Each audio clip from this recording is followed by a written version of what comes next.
Hello everyone, my name is Sayyid Adnan and you are watching SM Vlog. So in this video I will tell you about the documents that are required after the final selection by the Thames Public Foundation, and I will also let you know about the documents that are required by the Higher Education Commission of Pakistan and also the documents that are required for visa process. ये जो email है वो आपको higher education commission of Pakistan की तरफ से आएगी, जो कि आलमोस्ट जब आपको फाइनल स्कॉलरशिप मिल जाएगा टैमस पब्लिक फाउंडेशन की तरफ से, जिसके अंदर आपको ये स्टेप मेंशन हो गया कि आपको जो है कौन से डॉक्यूमेंट्स चाहिए और उसके अलावा जनरल इंस्ट्रक्शंस की मन होगी। जैसे उन्होंने यहाँ पे बताया कि स्टेप वन ये है कि आपको अपनी ड्रीम अप्लाई पे 13 जुलाई 2022 तक स्कॉलरशिप ऑफ़र को एक्सेप्ट करना है, और ये डेट्स वेरी कर सकते हैं। ये लास्ट ईयर के हैं तो इस साल डिफरेंट डेट्स हो सकती हैं।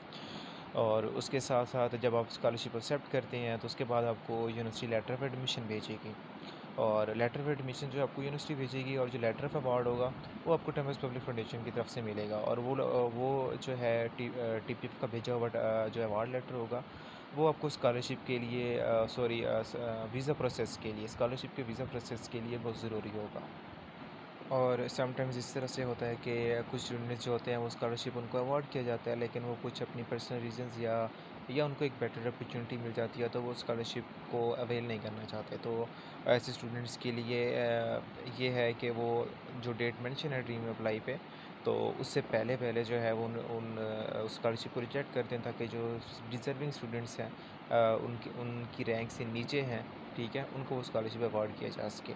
और स्टेप टू ये है कि आपने अपने डॉक्यूमेंट्स जो है वो एक सेट बना के HC को ईमेल भी करना है, और उसके साथ पोस्टल मीन्स कि उनको पोस्ट भी करनी है। और फिर उनको पोस्ट और ईमेल करने के बाद जो है वो आप अपने वीज़ा प्रोसेस के लिए अप्लाई कर सकते हैं। Now these are the most important documents जो कि HSC को रिक्वायर्ड होते हैं। सबसे पहले लीगल बॉन्ड है, तो लीगल बॉन्ड में बेसिकली ये होता है कि आपको एक HSC के साथ बॉन्ड होता है कि आपने वहाँ पे जाके 3 साल स्टडी करनी है या 4 साल स्टडी करनी है, और 1 साल जो आपको एक्स्ट्रा वर्क परमिट के दिया जाता है या 2 साल का दिया जाता है। तो उसके बाद आपने वापस आकर अपने मुल्क को 2 साल के लिए सर्व करना है, और उसके बाद फिर आप दोबारा किसी कंट्री के लिए जा सकते हैं। अगर आप उस बॉन्ड से जो है मतलब कि एक तरह से कह दें कि मुक्ति हासिल करना चाहते हैं या फ्री होना चाहते हैं, तो आपको 20 लाख रुपए देने पड़ेंगे, जो HSC का एक बॉन्ड है, और उसके अंदर ये सारी टर्म्स एंड कंडीशंस मेंशन्ड होंगी। उस बॉन्ड में ये सब चीज़ें होती हैं, और उस बॉन्ड को जो है आपने उस बॉन्ड के अंदर अपने दो गारंटियर भी देने होते हैं, जो इस बात की गारंटी देते हैं कि आप जो है ना स्टडीज़ कंप्लीट करके वापस आएंगे। और उसके साथ साथ आपने उस लीगल बॉन्ड के साथ आप जो भी आपका गारंटियर है या विटनेस है या गवर्नमेंट ऑफिसर है, उसका CNAC की कॉपीज़ भी अटैच करनी होती हैं। और जब लीगल बॉन्ड जो है आपका कंप्लीट हो जाएगा, आप HSC को सेंड करेंगे डीट ऑफ एग्रीमेंट के साथ, तो HSC आपको वापसी पे, अगर आपके सारे डॉक्यूमेंट्स कंप्लीट होंगे तो वापसी पे एक साइंड डीट ऑफ एग्रीमेंट सेंड करेगी। तो वो डॉक्यूमेंट जो होता है वो वीज़ा प्रोसेस के लिए बहुत ज़रूरी होता है। और उसके बाद स्कॉलरशिप अवार्ड लेटर भी जो होता है वो भी आपको, जो TPF से आता है वो भी आपने HSC को फॉरवर्ड करना होता है। और उसके साथ साथ आपको जो भी आपकी यूनिवर्सिटी है, चाहे LT है, चाहे यूनिवर्सिटी या पैक है या डेब्रिक है ना, जो आपको वो एडमिशन लेटर भेजती है, वो भी आपको HSC को ईमेल के साथ लिंक करके भेजना पड़ता है। और उसके साथ जो है आपको कॉपीज़ चाहिए आपके के FSC की या मैट्रिक की, या अगर आप मास्टर के लिए अप्लाई करें तो बैचलर की, ठीक है, और वो सारी अटेस्टेड होनी चाहिए IBCC से भी और मोफा से भी। और उसके साथ जो दूसरे डॉक्यूमेंट्स हैं उसके अंदर आपकी पासपोर्ट की कॉपी होनी चाहिए। पासपोर्ट की कॉपी के साथ आपको जो है एक पुलिस क्लियरेंस सर्टिफिकेट चाहिए होता है, जो कि आपको जो है वहाँ पे जो आपके तहसील लेवल पे जो है ना डिफरेंट खिदमत सेंटर बने होते हैं, वहाँ से आपको मिल सकता है। और इट विल टेक आलमोस्ट 3 से 4 दिन के अंदर वो आपको दे सकते हैं, और मे बी इवन एक वीक भी लग सकता है। और उसके साथ साथ आपको हेल्थ सर्टिफिकेट भी चाहिए। और उसके बाद जो है आपको डोमिसाइल CNAC की कॉपीज़ भेजनी है HSC को, और उसके साथ साथ अपनी पासपोर्ट साइज़ पिक्चर्स भी भेजनी है। The 6 point is bank account maintenance certificate.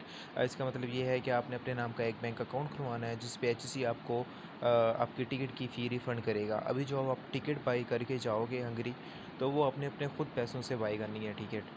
लेकिन keep in mind one thing कि अगर आप टिकट 1 लाख की बाई करोगे या 1,20,000 की, चाहे आप 60,000 की बाई करो या 70,000 की बाई करो, HEC आपको मैक्सिमम 70,000 रुपये ही रिफ़ंड करेगा। और वो उस अकाउंट के ज़रिए रिफ़ंड करेगा जिसकी डिटेल्स आपने HEC को प्रोवाइड की हुई होंगी। और उसके साथ जैसे आपको वीज़ा मिलेगा एम्बेसी से, उसके बाद आपने अपने एयर टिकट्स बुक करानी है। और उसके बाद अगर आपने एचईसी से अपने जो रिफ़ंड लेना है पेमेंट का, जो आपने पे किया था, जो एचईसी आपको पे करेगी आपकी टिकट के पैसे, तो उसके लिए आपके पास जो आपने टिकट पे की थी, जो टिकट का शेड्यूल है और जो बोर्डिंग पास है, उसका प्रूफ आपके पास होना चाहिए। उसके बगैर आपको एचईसी बिल्कुल भी पे नहीं करेगा।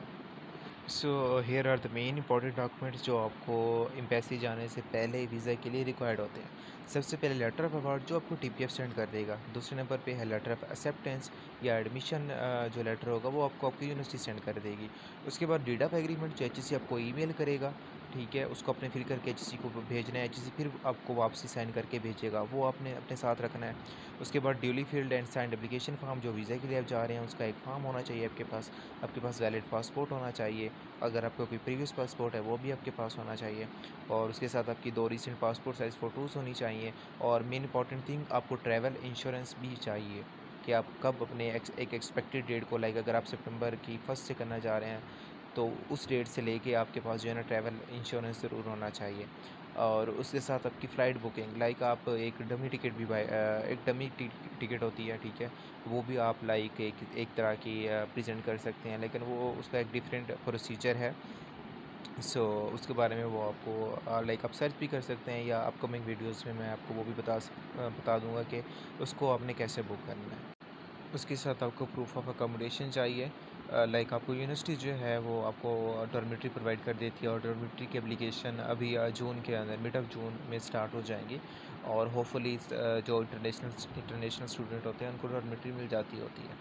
और उसके साथ आपको ओरिजिनल स्कूल सर्टिफिकेट्स चाहिए। अगर आप बैचलर के लिए जा रहे हैं तो आपके पास एफएससी और मैट्रिक की सिर्फ सनद ही अटेस्टेड होनी चाहिए, डीएमसी को अटेस्ट कराने की ज़रूरत नहीं है। और उसके बाद इक्वलेंस सर्टिफिकेट, अगर आपने ओ लेवल किया है तो आपको जो है इक्वलेंसी सर्टिफिकेट चाहिए।